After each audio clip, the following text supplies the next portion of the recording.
Muchas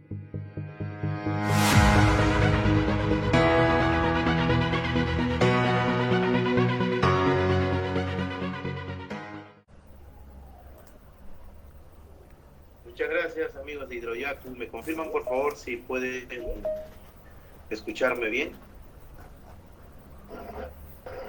Sí. Perfecto. Muy bien. Entonces, buenas noches con todos. Tal como han hecho la presentación nuestros amigos de Hidroyacu, yo soy Manuel Jesús Manzorrilla. El día de hoy les voy a traer un tema denominado modelación numérica en hidráulica marítima. Un poco para reforzar lo que dijo Fernando sobre mi hoja de vida. Bueno, básicamente mi experiencia profesional ha sido, la mayor parte de mi vida profesional ha sido en la dirección de hidrografía y navegación. De hecho, los mayores, o la mayor parte de mi aprendizaje ha estado ahí, ¿no? Y bueno, también me desempeño como docente. Mi línea de investigación es la hidráulica marítima, la oceanografía costera, y principalmente enfocado hacia los modelos numéricos de simulación, ¿no? Entonces, para hoy, por ejemplo, vamos a comenzar con el tema y tenemos, ¿no? Entrándonos un poco al tema, la hidráulica marítima principalmente, bueno, se desarrolla sobre todo en las zonas costeras, que básicamente podríamos definir como el límite que existe entre el continente y el mar. En esta zona es bastante interesante, bastante diversa, porque, bueno, ¿quién no ha disfrutado de la playa, ¿no? Sobre todo en los meses de verano, ¿no? Bueno, y para los que hacen deportes náuticos, por ejemplo, como el surf, ¿no? En las épocas de invierno se disfrutan más, o sea, el oleaje que viene suroeste, porque tiene alturas importantes, ¿no? Que permite surfearlo, ¿no? Entonces, son zonas bastante atractivas, como les comenté, ¿no? Donde se desarrolla, por ejemplo, actividades recreativas, actividades económicas. Tenemos también interacción con los ríos. Por ejemplo, acá estamos observando la bahía de Miraflores y parte de la bahía del Callao, ¿no? El río Rímac, el circuito de playas, la playa que es más concurrida de Lima durante la época de verano, y sobre todo en estas épocas tenemos ahora bastante calor, la playa Guarulhos, por ejemplo, ¿no? En todas estas zonas costeras se generan algunos procesos que son bastante interesantes de estudiar y cuyos temas son bastante amplios. Yo voy a tratar de resumir bueno, los procesos que se presentan, ¿no? Podríamos nosotros describir lo siguiente, ¿no? Principalmente agrupándolos en dos tipos de procesos. El primero de ellos es la dispersión de sustancias, ¿no? Ya sea por descarga de ríos, ya sea por efluentes, por ejemplo, ¿no? Donde el principal componente o el principal agente regulador de este proceso son las corrientes marinas, ¿no? Las corrientes costeras sobre todo, ¿no? Las que se encuentran cercano a costa, que son dominados por el viento, por la marea, y si es que son descargas muy cercanas a costa, incluso corrientes que son dominadas por olas, ¿no? Y el siguiente proceso a estudiar son la erosión y sedimentación de las playas, ¿no? Por ejemplo, estamos observando la imagen en el borde costero de Trujillo, en las Delicias, donde es bastante conocido que se presentan procesos de erosión, producto de la retención de sedimentos. Pero bueno, eso es otro tema que tocaremos más adelante. O es un proceso contrario, por ejemplo, procesos de sedimentación. Estamos observando la línea roja, es el perfil costero inicial. Y después del fenómeno del Niño 2017, el Niño costero, ¿no? 2017-2018, que ocurrió, los ríos descargaron una gran cantidad de sedimentos al mar, y la mayor parte de las playas que estuvieron cerca de la desembocadura de los ríos crecieron playas bastante importantes, ¿no? y que con la influencia del oleaje estas han ido pues evolucionando, alimentando las playas que están ubicadas adyacentes a ellas. Podríamos agrupar, ¿no?, estos dos grandes procesos, la dispersión de sustancias y los procesos de erosión y sedimentación.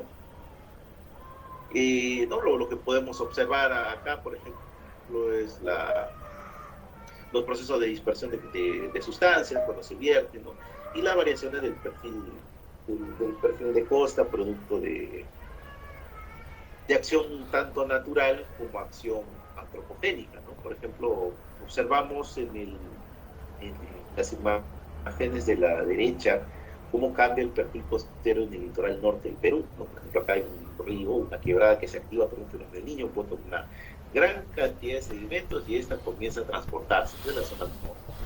Y en la zona sur, o la zona central, producto de la construcción de una estructura, como el perfil costero va cambiando en el tiempo. La ventaja de trabajar en este siglo XXI, por ejemplo, es que hay bastante cantidad de herramientas que permiten estudiar los procesos costeros a detalle, ¿no?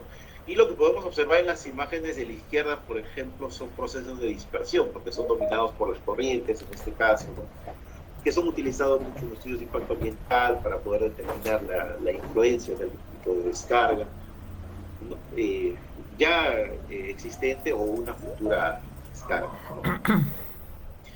Por lo tanto, nosotros podríamos agrupar de acuerdo a estos procesos, ¿no?, si queremos estudiar la dispersión de sustancias.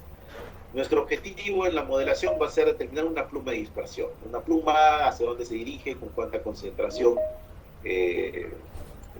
resultante va a llegar a cambiar de manera significante o no el ambiente. Entonces, podríamos diferenciar modelos de campo cercano, son de muy corto plazo, ¿no?, se desarrollan horas nomás, y modelos de campo lejano, donde uno puede simular en escala de días, meses, cómo una pluma puede alterar todo un ecosistema. Eso es con respecto a la dispersión. Y con respecto a los procesos de erosión o sedimentación de costa, nuestro principal objetivo es determinar las variaciones morfológicas, ¿no? Y las variaciones morfológicas podemos nosotros agruparlas como modelos de línea de costa, ¿no?, que son utilizados principalmente para el análisis de largo plazo. Por ejemplo, si quiero analizar de acá o pronosticar qué va a pasar con la costa en 5 años, 10 años, 20 años, ¿no? O modelos de variación de fondo, donde mi principal objetivo es determinar cómo va a quedar la batimetría, por ejemplo, ¿no? Y estos modelos son de corto plazo. Puedes hacer la simulación de horas, días, semanas, incluso meses, ¿no? Eso es lo que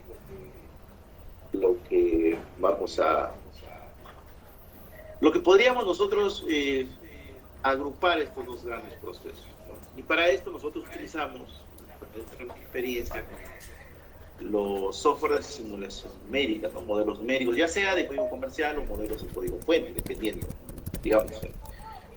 de la necesidad. Pero todo el proceso de modelación, a veces lo que uno ve, la figura que se está moviendo, que se está animando, cómo resuena, cómo se sedimenta, o cómo la pluma se va hacia el norte, hacia el sur, ¿no?, que es bastante llamativo, ¿no?, llama la atención y ayuda bastante también a tomar una decisión respecto a un proyecto, ¿no? Sin embargo, el proceso es bastante,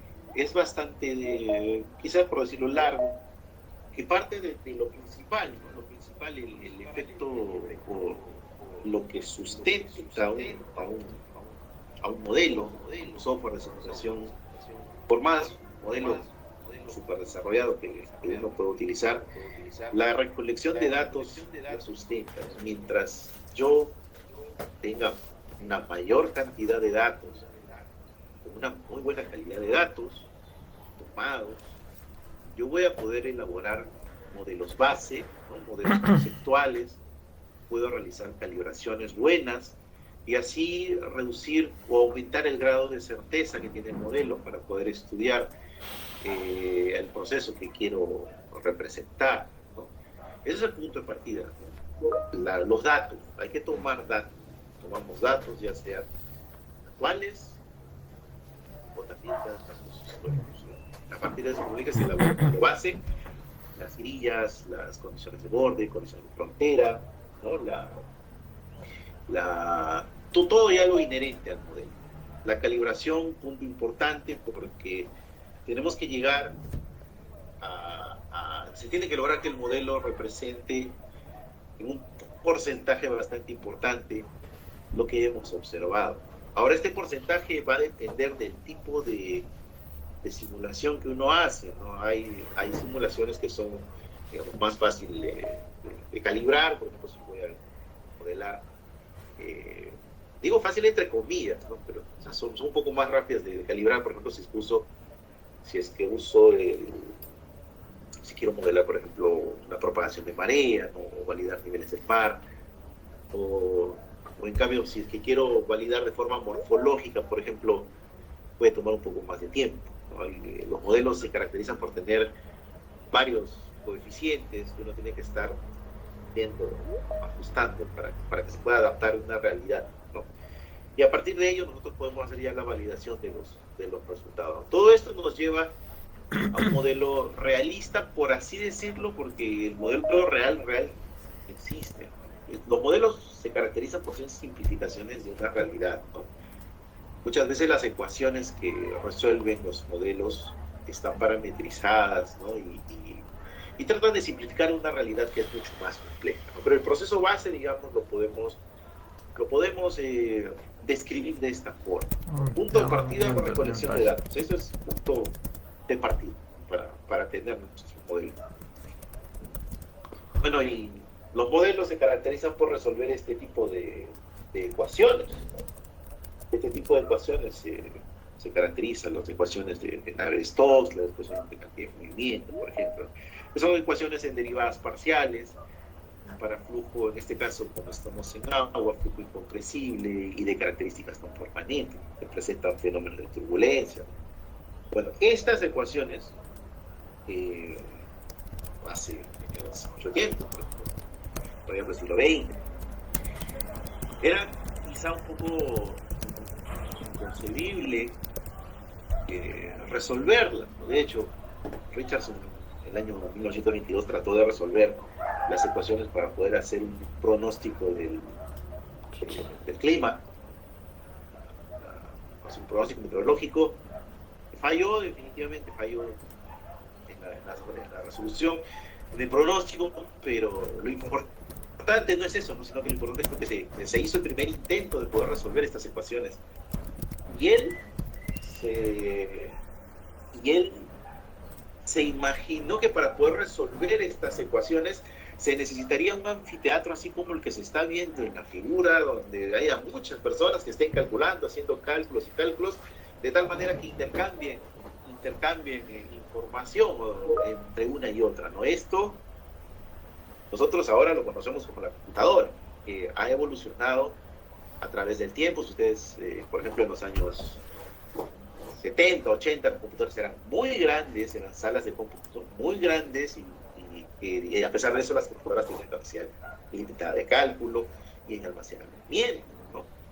Entonces, este es uno de los factores bastante importantes que ha permitido el desarrollo de la simulación numérica, el desarrollo de las ciencias informáticas, acompañado con el desarrollo de las ciencias matemáticas mediante los métodos numéricos, por ejemplo, diferentes métodos que permiten solucionar las ecuaciones diferenciales, que permiten acelerar criterios de convergencia, entre otros aspectos que son para discutirlos más adelante. Entonces, por ejemplo, llegan los ordenadores que ya tienen más capacidad. Bueno, ahora uno puede comprarse computadoras tipo i7, tipo i9, por ejemplo, ¿no? Que pueden desarrollar procesos más rápidos, tienen mayor capacidad de cálculo y uno puede hacer simulaciones, digamos, con un detalle más importante, ¿no? Bueno, sin sacar bueno, existen los supercomputadores, los servidores, ¿no? A lo que voy es que cualquier persona, cualquier estudiante que se compre una computadora i3, i5, por ejemplo, o su equivalente en AMD, puede realizar simulaciones, digamos, que le permita aprender y comprender los fenómenos que está estudiando. Entonces eso convierte a la computadora como un elemento más de aprendizaje, que es como es un laboratorio virtual. Hay que saber utilizar también la herramienta, porque en los modelos de simulación numérica no es como una calculadora que 2 más 2 es 4, ¿no? A veces tú le metes al modelo una cosa y le puede salir cualquier cosa, ¿no? Entonces, ahí va también la experiencia de la persona que está modelando, que está estudiando el proceso. ¿No? A veces no es tanto el modelo que usa, sino es la persona quien lo está usando, quien está desarrollando la simulación. Vamos a iniciar con la modelación de olas, o hablando qué es lo que implica realizar un modelo de olas, ¿no? Y para qué me sirve hacer un modelo de olas, ¿no? Eso es lo que vamos a ver ahora. Bueno, las olas, nosotros cuando vamos a la playa observamos movimientos ondulatorios, ¿no? Y observas que siempre hay una parte del mar que está tratando de llegar siempre a tus pies. Eso es solo oleaje, y que de pronto llega y luego el mar se calma, luego vuelve a llegar, se calma, vuelve a llegar. Son movimientos periódicos que se caracterizan por tener una altura, un periodo y una dirección. Pero estos movimientos que nosotros vemos cuando estamos en la playa disfrutando de nuestro día de sol, no son generados acá, ¿no? O sea, no se generan cercano a la costa, no son generados ahí, son generados en aguas muy profundas, o sea, son incluso muy alejados, miles de kilómetros de nuestro litoral. Son, de hecho, en el Océano Pacífico tenemos 2 zonas de generación, una ubicada en el hemisferio sur, una que está en el hemisferio norte, ¿no? Que cada una de ellas tiene su importancia. En invierno, cuando se relaja un poco los vientos, perdón, en verano, cuando se relaja, bueno, en nuestro verano, ¿no? Cuando se relajan un poco los vientos, este oleaje llega con mayor intensidad y afecta, por ejemplo, zonas que durante la mayor parte del tiempo son calmadas, como la bahía del Callao, como la bahía de Ancón, como Chancay, por ejemplo, que tienen una orientación hacia el noroeste. Este oleaje que viene del noroeste y que es importante sobre todo en las épocas de nuestro verano, impacta bastante, puede llegar a impactar. Incluso ustedes ven las noticias por estas épocas, ¿no? van a escuchar, ¿no? Que el mar inundó, que en la punta, en el Callao, ¿no? Se cerró el mar, es porque están orientadas hacia el noroeste. Pero durante la mayor parte del año, nuestro litoral, el oleaje proviene del suroeste. Y es el que domina y condiciona a nuestra dinámica litoral. Hay que recordar que más o menos esquematizando la costa peruana, el norte tiene una orientación más o menos hacia el noroeste, la parte centro podemos decir quizás hacia el oeste, y la parte sur hacia el suroeste. El oleaje que viene del noroeste afecta bastante, ¿no? Esta zona norte, como les digo, las bahías están orientadas en el centro oeste, ¿no? Y un poco menos a la zona sur. Y eso es lo que debemos conocer cuando nosotros vemos el oleaje que llega a nuestro pie, ¿no? Llega bien, cuando vamos a disfrutar de un día de verano, que esta ola viene de muy lejos. Son olas denominadas olas suelas. Ok.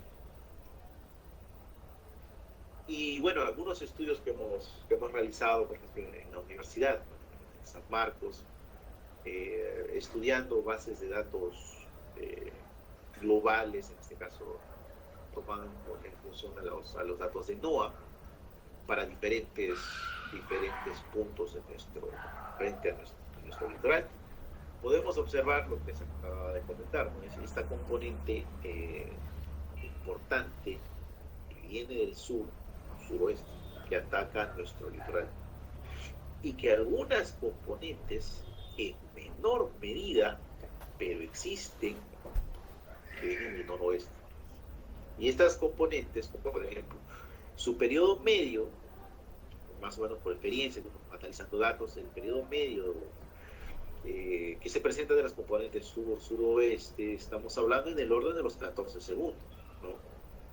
Pero los periodos del oleaje que viene del noroeste, de hecho acá están, podemos ver acá abajo, los periodos que vienen del oleaje del noroeste están por encima de los 15 segundos. O sea, quiere decir, tiene un periodo mayor, por lo tanto, son olas que presentan una mayor longitud, y por eso tienen una mayor capacidad de inundación de las costas. Eso es las características del oleaje que está frente a. Este es el punto de partida que nosotros debemos conocer, punto número uno, que debemos conocer nosotros para comenzar a hacer un estudio de oleaje. ¿Cómo está el oleaje frente a nuestras costas? Acá hemos tomado el punto 2, que está en la zona norte, el punto 7, que está un poco más en la zona central, y el punto 11, que está en la zona sur. Los tres puntos tienen esta misma característica: sur-suroeste, dirección predominante, y una pequeña componente del noroeste.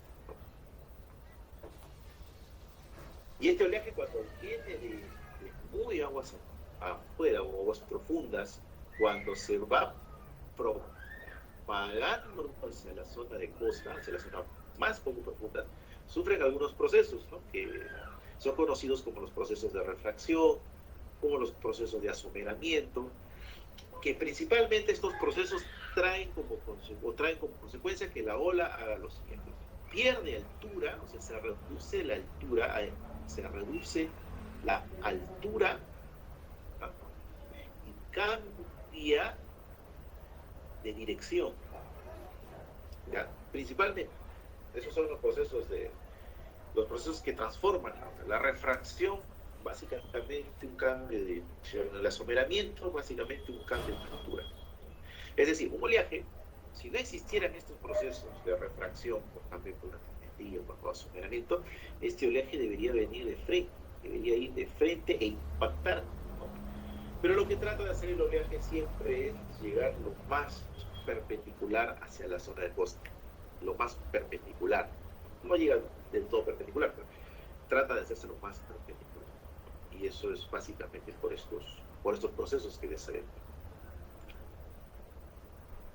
Y en determinadas ocasiones, por ejemplo, cuando existen obstáculos naturales o la presencia de obstáculos artificiales, se generan los procesos de difracción.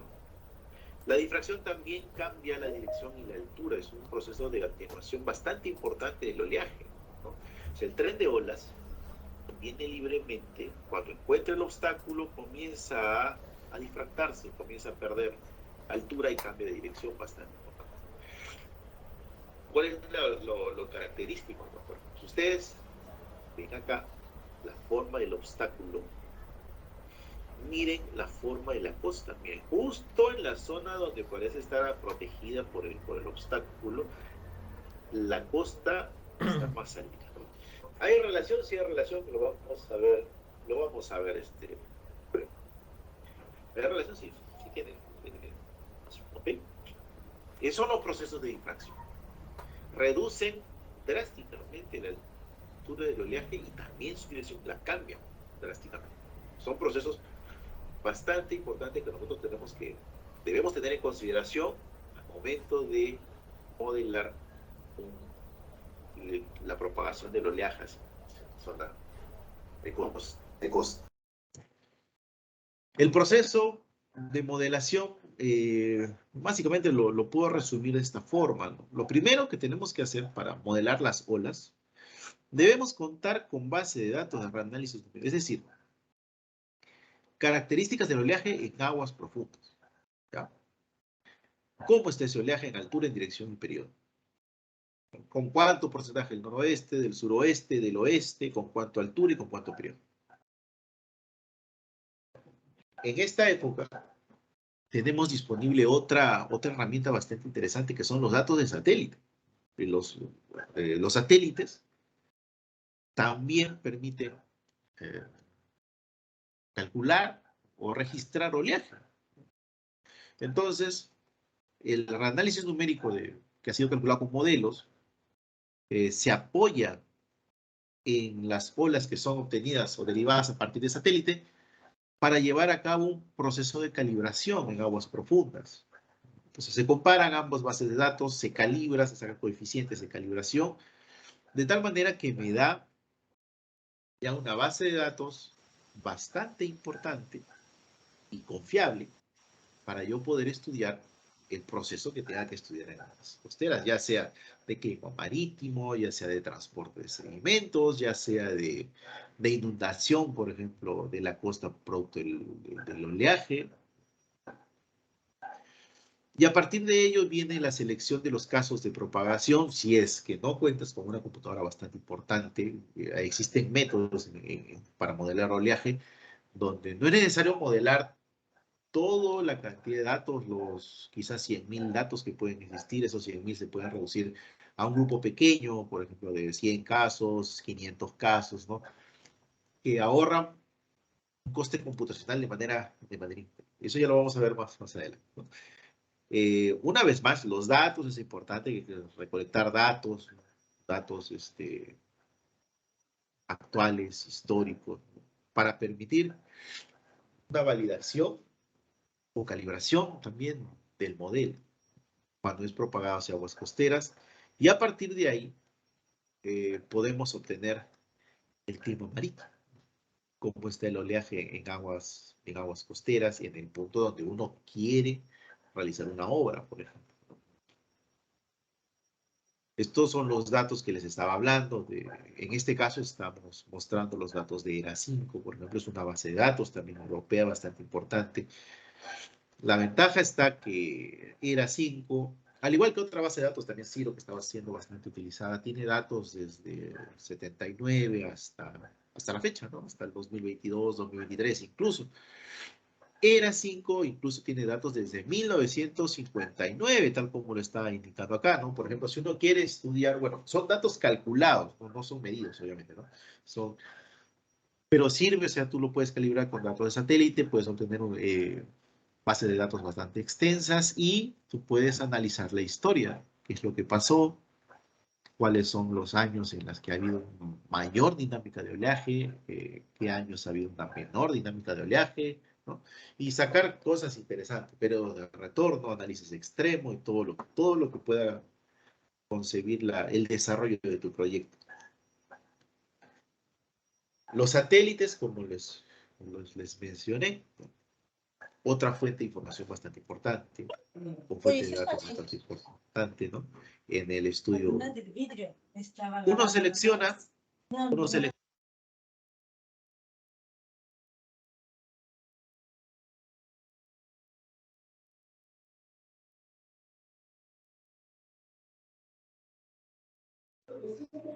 El micro no se escucha. Por favor, ajá. No se le escucha. Emanuel, tu micro está apagado. Emanuel, no se le escucha, por favor. Y los que tienen, también tienen prendido su micro, por favor, apagarlo.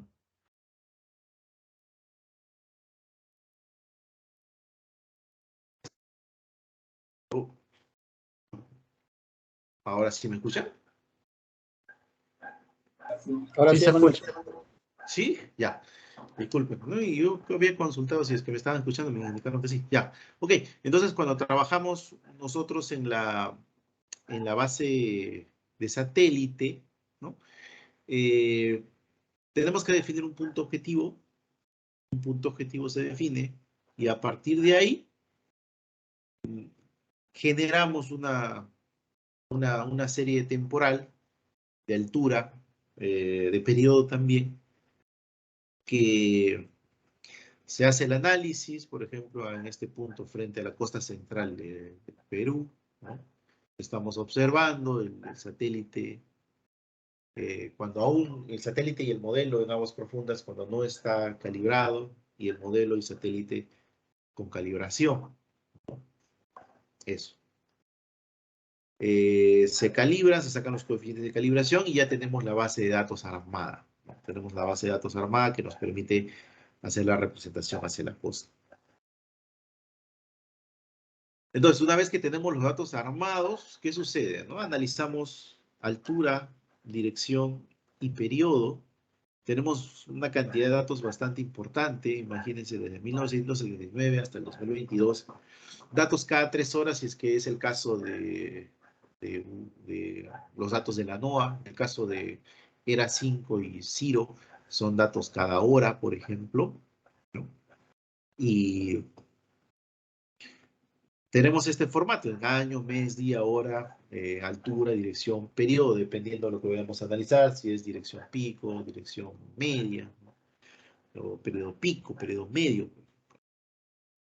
Tenemos un aproximado de 128.000 casos, ¿no? Si nosotros consideramos que cada caso va a tomar 10 segundos de simulación, un tiempo de 10 segundos, por ejemplo, ¿tá? Vamos a tener que aproximadamente el modelo va a estar demorando, la simulación va a demorar 15 días, aprox, ¿no? Si propagamos todos los casos. Para esto, como les comentaba, existen técnicas para reducir el oleaje, los casos de oleaje. Se hace un proceso de agrupamiento. Se selecciona rangos, por ejemplo, de alturas, un rango de altura, un rango de dirección y un rango de periodos donde nosotros, por ejemplo, en este rango definido, ¿ya? En este rango que está definido, todo el oleaje que caiga ahí, vamos a sacarle la estadística de las condiciones medias, las condiciones predominantes.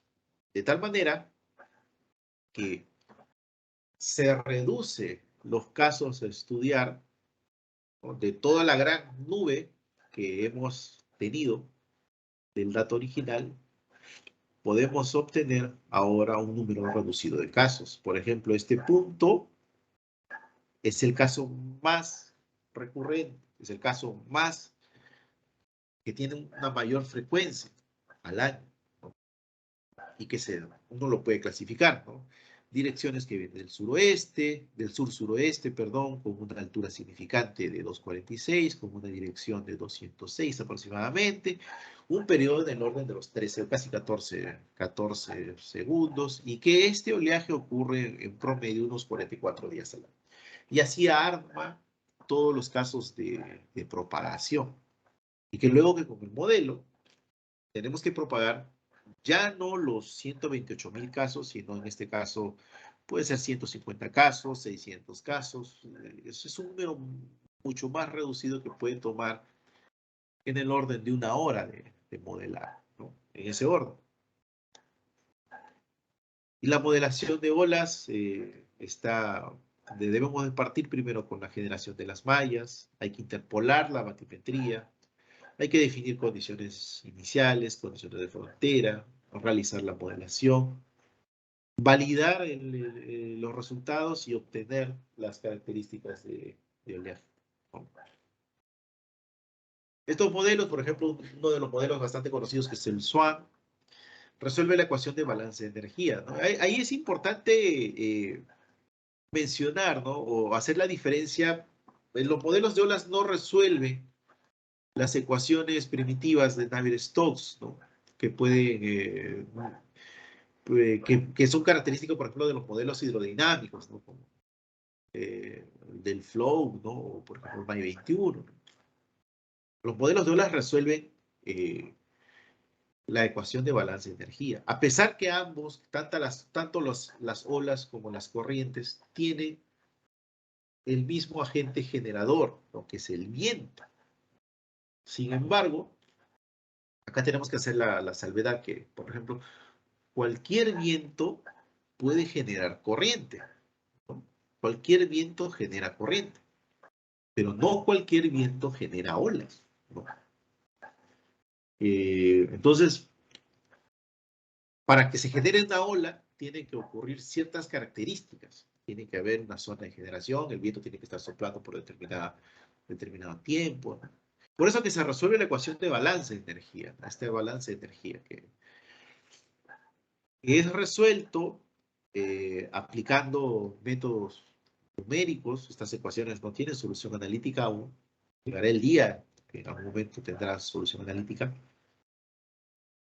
Y cuya característica es lo siguiente, ¿no? Que la discretización se realiza de manera espacial, de manera espectral y de manera temporal, ¿no? De tal manera que se analiza en cinco ejes, ¿no?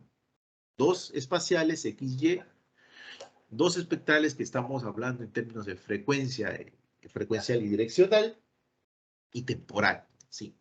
Y se soluciona mediante esquemas numéricos. Las grillas computacionales muchas veces están anidadas, ¿no? Porque a veces uno no puede emplear pues una grilla única que te permita representar todo el proceso. A veces nuestro objetivo es traer el oleaje de aguas profundas, genera una malla no tan detallada, con no mucho detalle en la costa, pero sí muy buen detalle en aguas profundas, que sirva de alimento, por así decirlo, ¿no? a grillas que son más detalladas, más finas, que están más refinadas, por ejemplo. Como lo podemos observar acá, por ejemplo, este es un trabajo que se hizo con un joven trabajo de tesis, ¿no? En la universidad.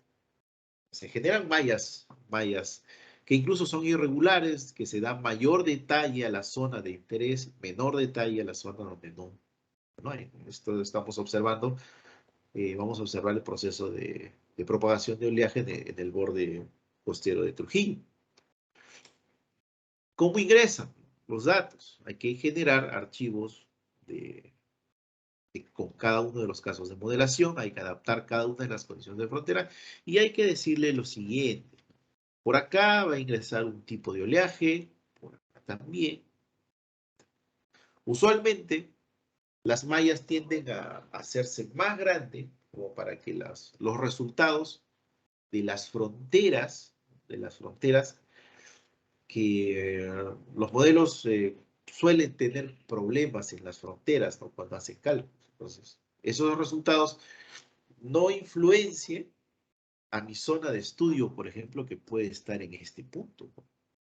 Entonces, si obtengo resultados malo por acá, debido a la cercanía con las fronteras, no habría un problema. Pero a mí me interesa representar a detalle lo que sucede en esta zona. Es mi punto objetivo de estudio, ¿no? Pero sin embargo, tenemos que calibrar los modelos. Existen parámetros de calibración que en el modelo tienen que ajustarse. Por ejemplo, el oleaje viene de aguas profundas, se propaga hacia la costa y cuando llega a la costa se presenta la zona rompiente. Y la zona rompiente es una zona bastante interesante de análisis. También tenemos el efecto de la fricción de fondo, ¿no? Que cuando el oleaje viene de aguas profundas, usualmente, o bueno, por lo general, casi siempre, no son tomados estos efectos de la fricción del fondo. Porque este oleaje, la teoría indica que se genera o se transporta de forma orbital, entonces el cono de propagación de este oleaje no llega al fondo y por lo tanto la fricción no influencia su proceso de propagación. Sin embargo, cuando entra a aguas ya más costeras, este cono comienza a ser impactado o a ser influenciado por los efectos de fricción, de tal manera que si en aguas profundas teníamos desarrollos orbitales circulares, ¿no? Y en aguas poco profundas estas comienzan a hacerse un poco más elípticas, ¿no? Comienzan a hacerse más elípticas. ¿Y por qué? Porque el fondo está influenciado. Entonces, punto importante en la zona costera, la fricción. ¿Cómo debemos parametrizarlo? ¿No? En este caso, en los modelos que uno básicamente está manejando, ¿no? Adaptamos los coeficientes de fricción y bajo el tipo de aproximación que uno seleccione, ¿no? Porque hay diferentes tipos. Cuando queremos ajustar la zona rompiente, también. Los parámetros alfa, los parámetros gamma, ¿no? Los gamma que son básicamente para poder determinar la relación que existe entre la altura de la ola de la rompiente y la profundidad de la ola de esta rompiente. Y en caso existiera difracción, adaptar coeficientes que me permitan simular la dispersión,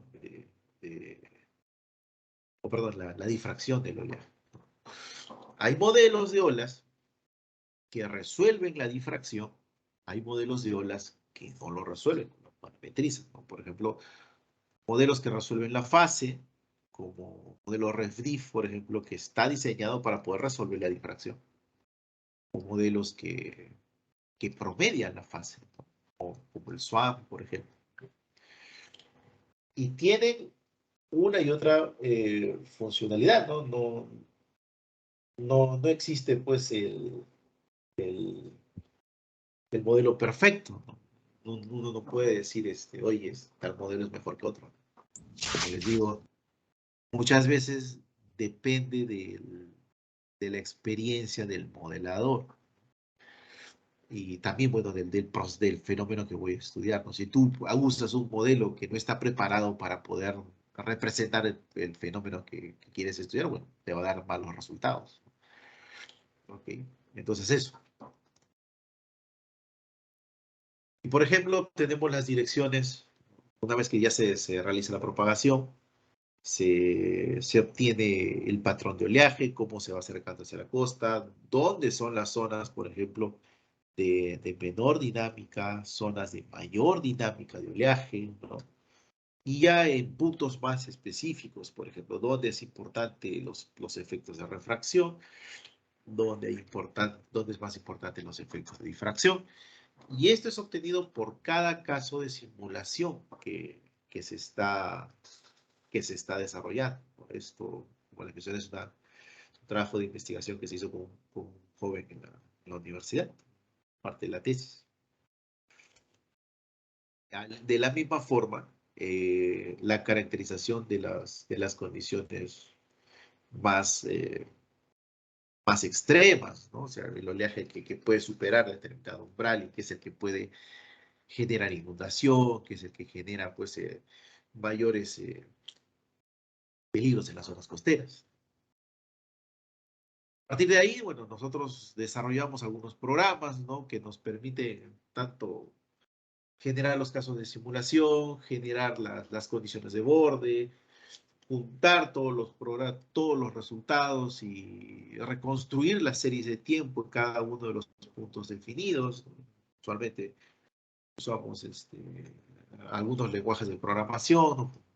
En Shell, ¿no? En Linux, en Fortran, aunque ahora está bastante de moda Python, porque estamos tratando estamos cambiando ciertos scripts, ciertos programas, ¿no? A lo que se usa en bueno, Python, por ejemplo, R, ¿no? Que son programas bastante usados, ¿no? A partir de ahí podemos definir puntos de control, puntos, por ejemplo, donde a mí me interese, ¿no?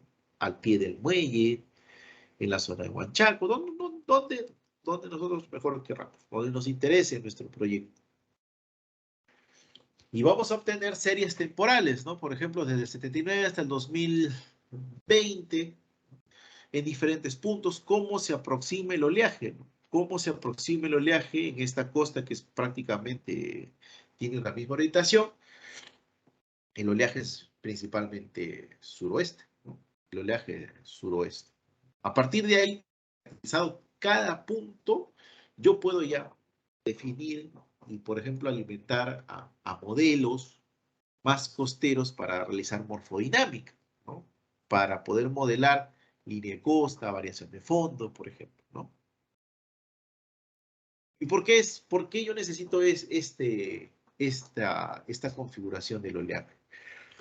El oleaje cuando llega a la costa genera dos tipos de transporte, ¿no? Cuando llega a la zona de rompientes, genera un transporte litoral, que es paralelo a la costa, y un transporte transversal, ¿no? Que te trae, que te trae pues, el sedimento de aguas más profundas, o sea, que está fuera de la zona de rompientes hacia la zona de costa. estas dos componentes me dan a mí el balance, o sea, me van a regular la forma de la costa, ¿no? Por ejemplo, ¿cómo lo podemos observar esto? Tenemos una estructura, hay una estructura, se bloquea el transporte debido al transporte litoral que sucede, una acumulación de sedimentos, y del lado norte se va a presentar una erosión de la zona de playa. Se interrumpe el transporte litoral y se producen zonas de erosión y sedimentación. Y el transporte transversal, este transporte transversal se encarga de la formación de las famosas dunas, ¿no? O sea, que es la que trata de mantener el equilibrio en una playa, ¿no? A veces sirve incluso de protección hasta protección natural, ¿no? Para eso debo tener bien caracterizado el oleaje muy cercano de costa. En este punto, por ejemplo, tengo que saber cómo llega el oleaje, en qué dirección predominante, cuáles son sus direcciones más influyentes, ¿no? Para eso me sirve a mí el oleaje. Para poder luego estudiar procesos litorales de transporte de sedimentos, ya sea de línea de costa o variación de fondo, como se había comentado. Por ejemplo, ¿no? Dos puntos importantes: se determina la característica del oleaje. Si es que nosotros vamos a construir, si se construye alguna estructura, se modela el oleaje con estructura para luego determinar dos cosas a partir del oleaje incidente. Las características del transporte de sedimentos, por ejemplo, estamos viendo cómo el transporte se ve interrumpido por la estructura, reduce en magnitud. Originalmente todo debería estar en anaranjado. En esta zona se reduce la magnitud. Producto de esta reducción de la magnitud del transporte de sedimentos, podemos observar dos fenómenos que son bastante observables, incluso desde fotografías aéreas o imágenes de satélite, ¿no? Una zona bastante importante donde se presenta una sedimentación, y otra zona, pues el balance, si de un lado sedimenta, del otro lado tiene que erosionar. La zona donde se va a presentar la erosión, la pérdida de playa, por ejemplo. Esto se puede observar, sí se puede observar, ¿no? Podemos ver, por ejemplo, algunos casos que nosotros, que están acá en la costa peruana, ¿no? Uno más hacia la zona central, otro hacia la zona norte. Por ejemplo, podemos observar el perfil de playa inicial. Vamos a trazarlo así de manera aproximada. El perfil costero inicial. Luego de la construcción de ciertas estructuras, se gana terreno, se gana playa, pero por otro lado se pierde. Eso es algo natural. O sea, es algo que tiene que ocurrir si es que yo instalo algún tipo de estructuras. Es bastante, o es prácticamente imposible evitar eso. O sea, si yo construyo, acaba a sedimentar, acaba a erosionar. Es por eso que nosotros con las herramientas que se disponen, en este caso la simulación, podríamos proyectar en cuánto tiempo se va a sedimentar, en cuánto tiempo se va a colmatar, en cuánto tiempo acaba de erosionar. ¿Para qué? Para luego poder hacer planes de acción y decir, bueno, para poder recuperar esta playa que va a erosionar, que sabemos que va a erosionar, para poder hacer alguna medida de mitigación, que se pueda llevar sedimentos de donde se está acumulando hacia la zona donde se está perdiendo, ¿no? Porque, bueno, también es cierto, o sea, el desarrollo no se puede parar tampoco, ¿no? Porque suceda esto, así, entonces no se construye nada, ¿no? Sino que hay que hacerlo bien, hay que tener con las respectivas medidas de mitigación. Y en el lado hacia la zona centro, por ejemplo, pues en la zona norte, en la zona centro, por ejemplo, si nosotros trazamos por acá la línea de costa, si trazamos y vemos ahora lo que está sucediendo, un fenómeno similar, ¿no? Bastante sedimentación, erosión hacia la zona adyacente, ¿no? Podríamos decir incluso que esto se está pareciendo a lo que el modelo en un caso estudiado, bastante esquemático, lo representa, ¿no? Bien, zona que va a sedimentar, va a presentar zonas de sedimentación por acá y luego erosión. Digamos que de alguna manera el modelo lo va representando y es posible digamos, predecir estos efectos, ¿no? Para eso me sirve a mí hacer la modelación del oleaje, ¿no? Con el modelo que uno elija, ¿no? Porque existen varios tipos de modelos, ¿no? El del 3D, por ejemplo, es un modelo bastante completo. Los software Mike, por ejemplo, son modelos bastante interesantes. Modelo del laboratorio costero de los Estados Unidos, por ejemplo. Los modelos del sistema modelado costero también, ¿no? Que son diferentes tipos de modelos que uno tiene que decidir si es adaptable a su zona, ¿no? Para eso tienes que leer no solamente la, la parte de cómo es que funciona el modelo, sino también meterse bastante a las ecuaciones, ¿no? ¿Qué ecuaciones tiene? ¿Qué parametrizaciones tiene? Y si es que eso te va a permitir a ti eh, reproducir la realidad que tú quieres representar en el mundo, ¿no? Para esto es importante trabajar con el oleaje, hacer la representación de la dinámica de olas. Por ejemplo, ¿no? Este es un trabajo que hicimos en el 2020, analizando cuál fue la influencia del fenómeno del Niño, por ejemplo, en la formación de la bahía del Callao, por ejemplo. Analizando imágenes de satélite, vimos, ¿no? En el 98, en el 2017, ¿no?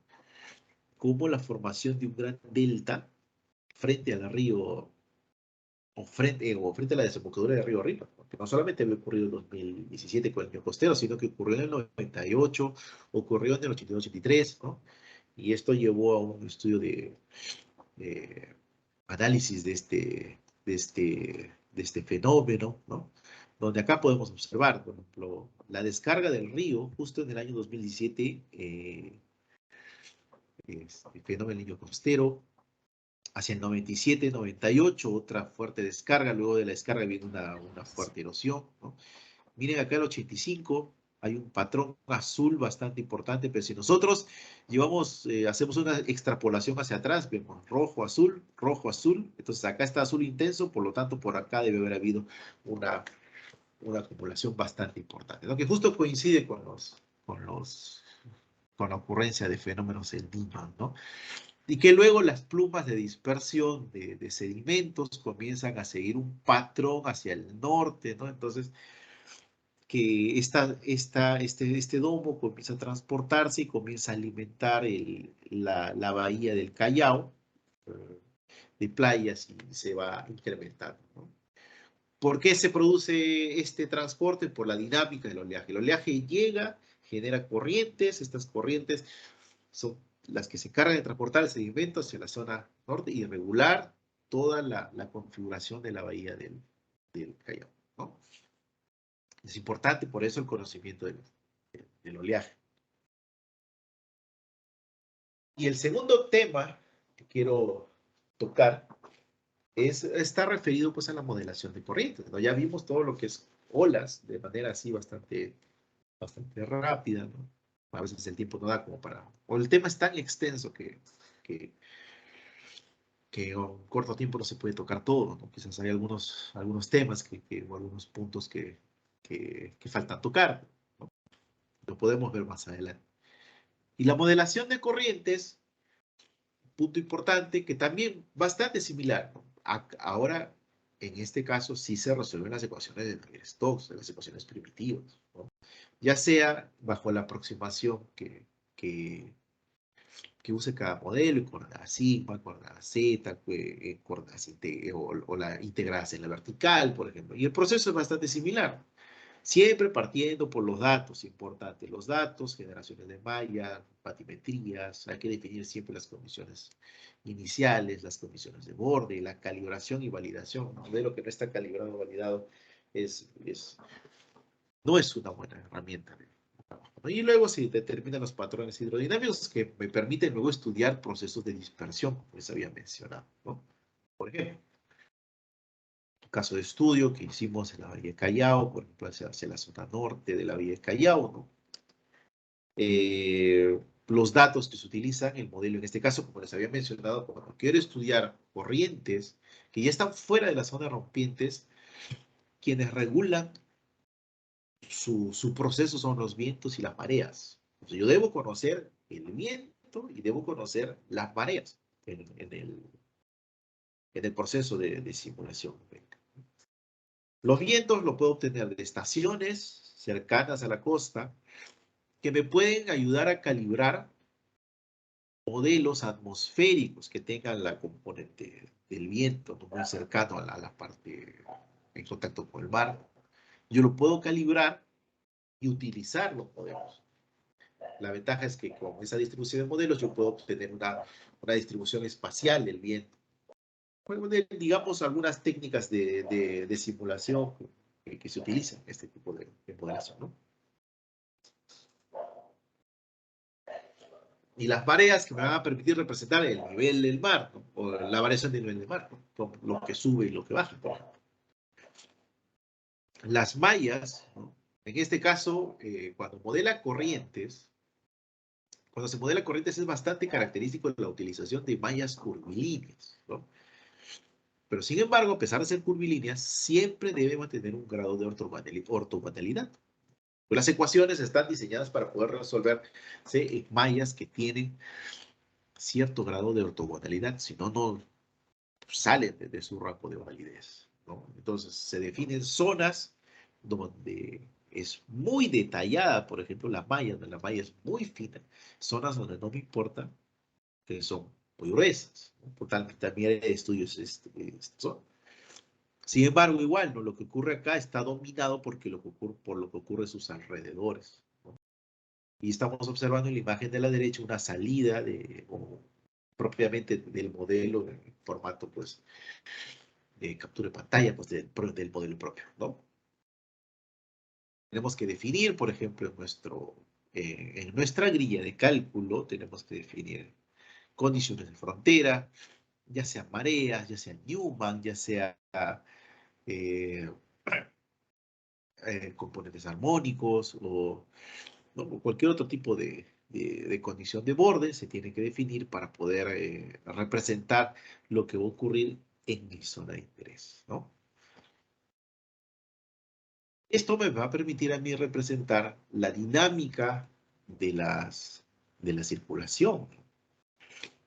La ventaja del modelo es que cuando tú lo tienes calibrado, te da una distribución espacial bastante interesante que te puede ayudar mucho a la toma de decisiones. El modelo tiene que ser calibrado. Y una vez que se calibra, es una muy buena herramienta de análisis, ¿no? Y el modelo tiene que estar en constante calibración. Nos permite identificar cuáles son las zonas más intensas de corriente, cuáles son las zonas menos intensas, cuál es la dirección principal, ¿no? ¿No? Tiene sus ventajas usarlo. Es un complemento bastante interesante a las mediciones. Las mediciones son importantísimas. Punto de partida para el desarrollo de cualquier modelo de simulación, de cualquier proceso, no solamente olas corrientes, puede ser atmosféricos, pueden ser modelos estadísticos. Siempre el punto de partida son las mediciones u observaciones, ¿no? Realmente, bueno, parte importante, la validación. Nunca un modelo me va a dar el 100% de lo que está representando, pues, una observación. Es bien difícil, ¿no? Pero basta que represente los principales aspectos, como para uno decir, bueno, estamos tranquilos con la modelación, está representando en un porcentaje aceptable, ¿no? Tenemos, por ejemplo, mostramos acá la validación de los niveles del mar, sus correlaciones bastante importantes, y las rosas de lo modelado con lo observado. Si bien es cierto, miren, hay cosas que el modelo no representa, por ejemplo, componentes por acá que no están representando, ¿no? Por acá las componentes principales lo están representando, digamos, adecuadamente.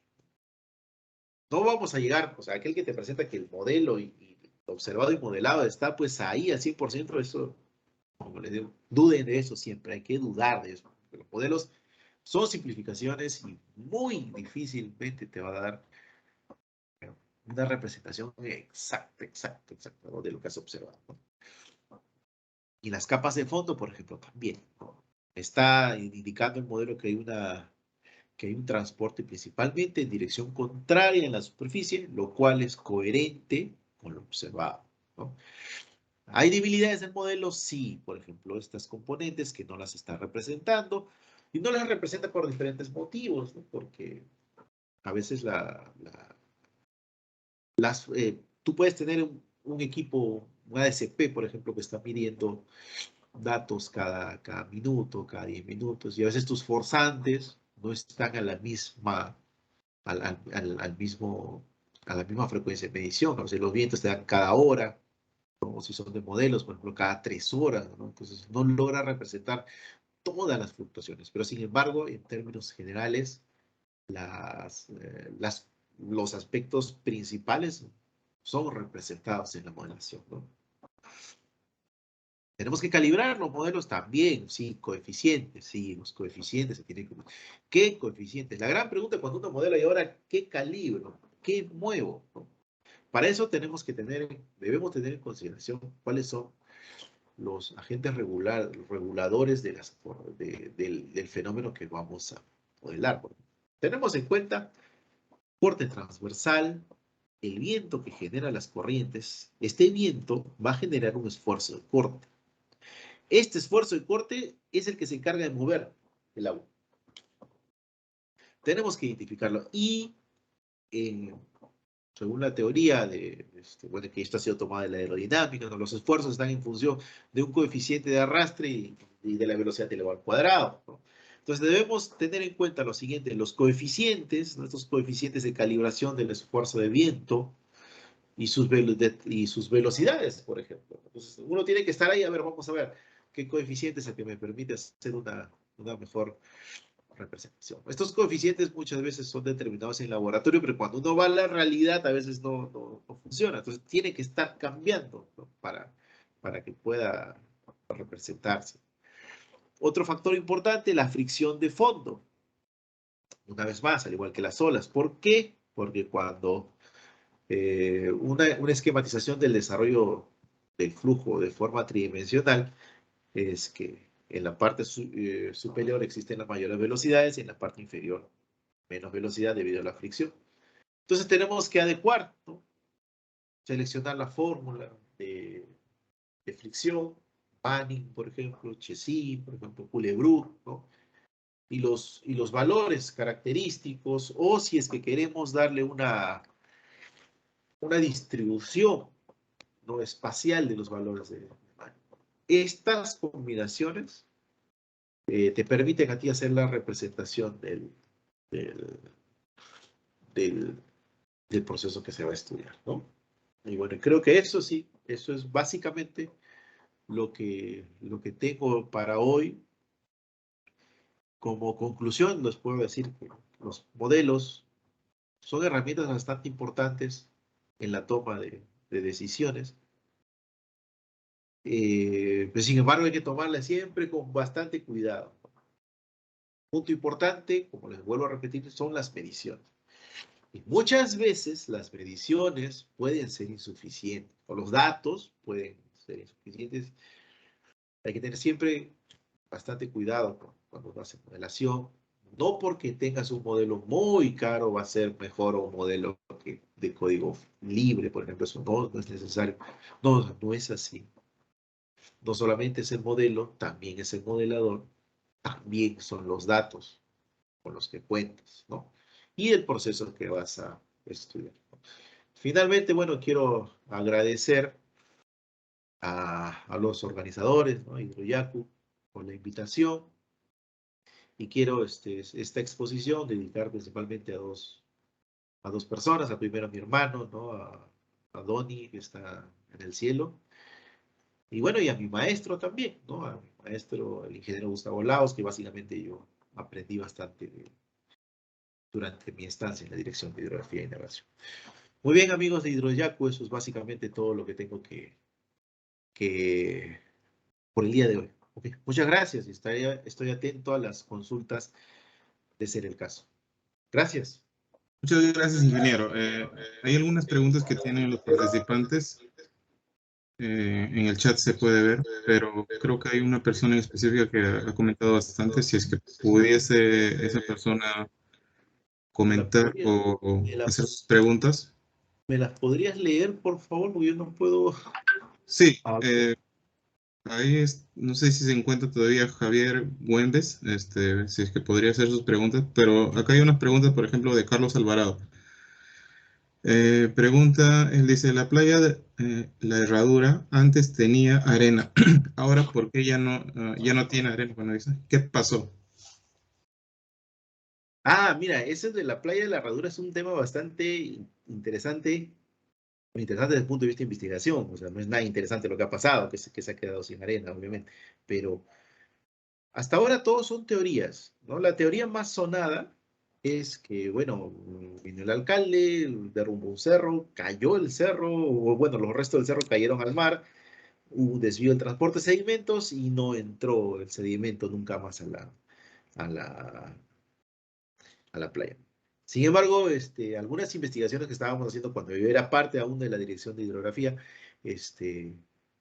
estaban teorías bastante, o un enfoque bastante importante, bastante interesante, que quizás sería importante, Fernando, o Franz, ¿no? Que invites a alguien de la dirección para que nos explique esa teoría. Yo, bueno, no la puedo decir porque ya no soy parte de, pero otra teoría importante sería, otro alcance importante sería escuchar. Bueno, yo no lo puedo decir, tengo una posición con respecto a eso, pero mientras yo formaba parte de la dirección, ¿no? Pero por ahora la, la teoría más sonada es esa, que el cerro fue volado, cayó, se desvió el transporte, nunca más entró arena, ¿no? Pero, bueno, digo, estas investigaciones que se estaban realizando en la dirección, bastante interesante, podría dar algo interesante, ¿no? Sí, sí. ¿Alguna consulta? ¿Me puedes leer las preguntas, por favor? Como yo no manejo Sí, mucho el... acá, Alguien ha levantado la mano, creo, Franks. a ver, Javier Gembes. sí, a ver, le voy a dar el pase. Buenas noches. Sí, Buenas noches. Buenas noches, Emanuel. Felicitaciones por la exposición. Muchas gracias. Entiendo de que el tiempo no es suficiente como para entrar en detalles, pero creo que hay un detalle que sí me gustaría resaltar, y es que los modelos son una serie de ensayos y errores. Estos son modelos que son hechos pues con la mejor intención como para poder hacer pronósticos, pero son ensayo y error. Y yo creo que sobre todo los modelos que tienen que ver, bueno, porque los modelos de propagación de oleaje son un poquito más genéricos porque solamente ven refracción y no hay mucho problema.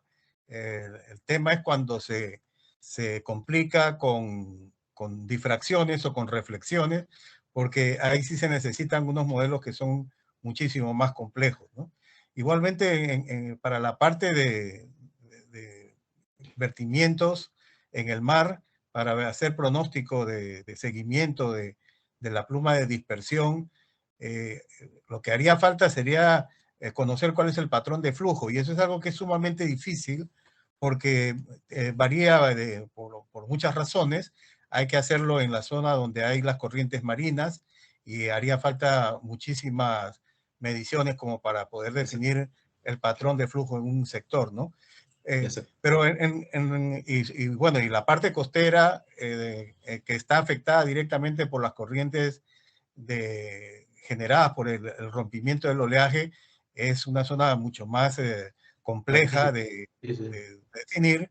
Depende mucho de la geomorfología de la costa, la granulometría de los sedimentos, la energía del oleaje incidente, el ángulo de incidencia, en fin, es sumamente complejo. Yo creo que lo interesante que se puede sacar de aquí, Emanuel, es invitar precisamente a los alumnos, a los estudiantes que ven este tipo de temas, tanto en mecánica de fluidos como en ingeniería civil, invitarlos y motivarlos para que revisen estos modelos, los parámetros de estos modelos, y vean su posible aplicación en las costas del Perú.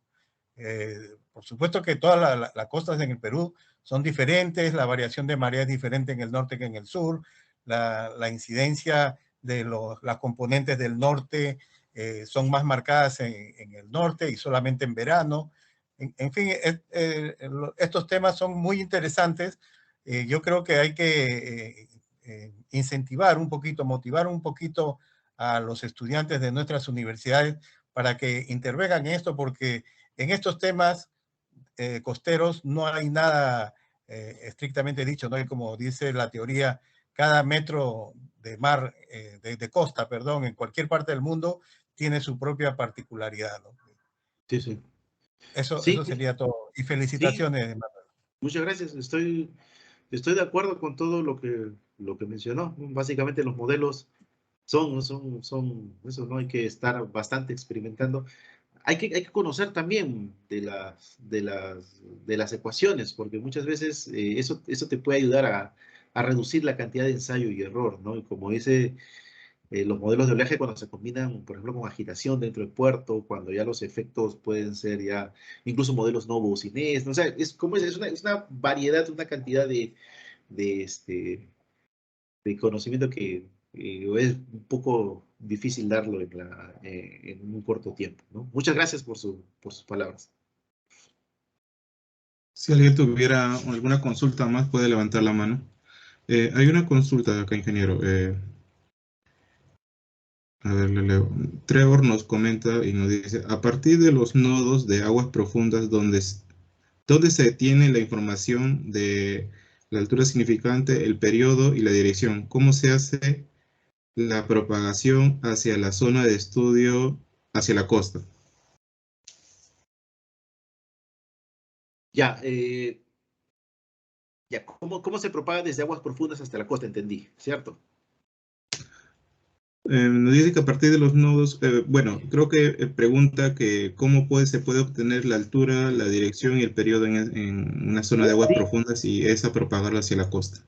Sí, las alturas, las condiciones de aguas profundas lo obtienes de base de datos globales, ¿no? En este caso puede ser de la NOAA, puede ser ERA5, puede ser CIRO, que son bases de datos que son libres, pero hay bases de datos que también que son pagadas. Por ejemplo, la base de datos español Go, por ejemplo, y en Chile, Olas del Pacífico, me parece que también da datos de oleaje en determinados puntos. Ahora, como les mencioné en la exposición, esa cantidad de datos, o sea, cantidad de base de datos de oleaje que está compuesto por miles de datos, incluso puede llegar a 100.000, 150.000 datos. Si tú propagas cada ola, si tienes una computadora muy buena, un servidor bastante importante, tú la puedes propagar toda la serie. Te puedes demorar 1 o 2 semanas en calcularlos, ¿no? Pero existen métodos simplificados para poder hacer que los 128.000 datos, reducirlos a 500, 600 o 100 datos, ¿no? Y que te puede tomar 1 hora o 2 horas de simulación máximo. Y que luego con técnicas de reconstrucción tú obtienes el clima marítimo en determinados puntos, ¿no? Y puedes usar para eso cualquier modelo de propagación. Puede ser el modelo Delft, por ejemplo, en su módulo Delft Wave, que está basado en Swan, que es uno de los modelos que uso. Puedes usar el sistema modelado costero también, que es español. Puedes usar el modelo ST-Wave, que es americano. Los modelos, los Mike BBW, creo que es para la propagación espectral del oleaje, y llevarlo hasta la zona más costera. Y cuando quieres estudiar oleaje ya más entre la zona de rompiente, por ejemplo, puedes aplicar otro tipo de modelos, ¿no? El X-Beach, por ejemplo, que ya incluye algunos efectos, ya son modelos no boussinesq, incluso que puede incluir hasta la reflexión, ¿no? O modelos de agitación, dependiendo de lo que vayas a estudiar, ¿no? Espero haber contestado la pregunta. Si alguien tuviera alguna consulta más, puede levantar la mano.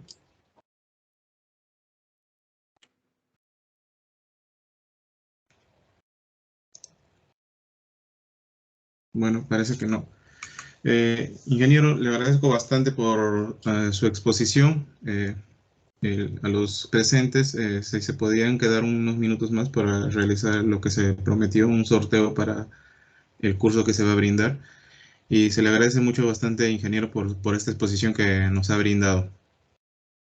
Ok, muchas gracias amigos Hidroyaku, muchas gracias a los amigos participantes en el webinar. Será hasta otra oportunidad. Muchas gracias, hasta luego. Hasta luego, ingeniero, cuídese. Muchas gracias, ingeniero. Gracias.